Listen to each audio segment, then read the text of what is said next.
Washington, D.C., there's a lot of controversy about Fetterman's health. And I came here with a diagnosis because I think Fetterman is extremely ill and he is suffering from an extreme case of selective empathy.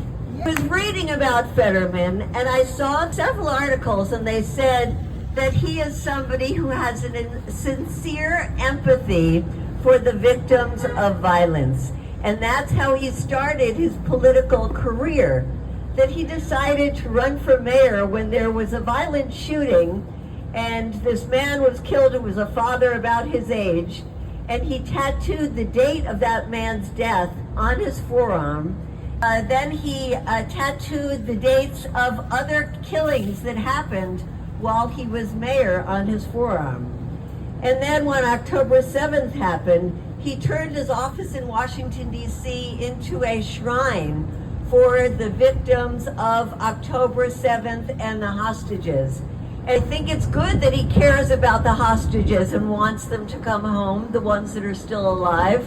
Unfortunately, he doesn't seem to realize that the only way that's going to happen is if Israel stops its bombing and there is a ceasefire. But his empathy seems to have stopped on October 8th, October 9th, October 10th, and for over a year afterwards. Where is Fetterman's empathy for the hundreds of thousands of people who have been killed or wounded or starved? Where is Fetterman's empathy for the little boy who lost his arms and asked his father, will they grow back as I get older?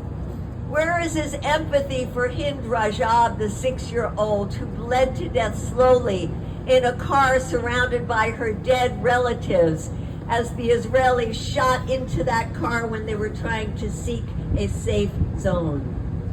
Where is his empathy for Palestinians? If he were to put the dates of the deaths of Palestinians, there would be no room on that hulky body of him to even start to make a dent in that. But I think that Washington is changing because it has to change, because the world is putting so much pressure on the U.S. government, because we, the people, are putting so much pressure on our elected officials, because the public opinion polls for 2 years now have shown that the American people want a ceasefire, and now they've been showing that the American people don't want to keep sending weapons to Israel.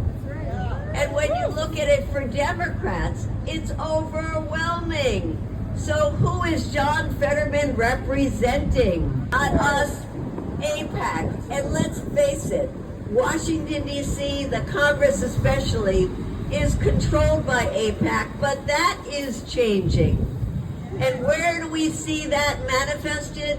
We saw it very recently when Bernie Sanders put forward that joint resolution of disapproval, the first time ever in U.S. history that there was a vote in Congress to limit weapons to Israel. And as the vote got nearer, we saw a whole blitzkrieg of people trying to get to the senators to say, don't vote in favor of Bernie Sanders' resolution. We had the president calling senators. We had Blinken coming to the Senate personally to talk to senators and say, don't vote with Bernie Sanders.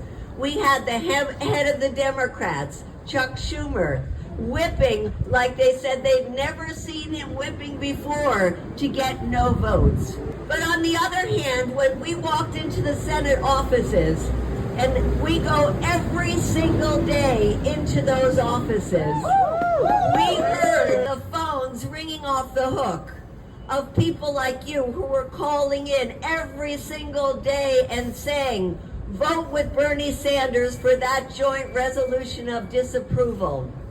And because of that, despite AIPAC and all of the other pressures on them, it is 40% of the Democratic senators that stood up and did the right thing.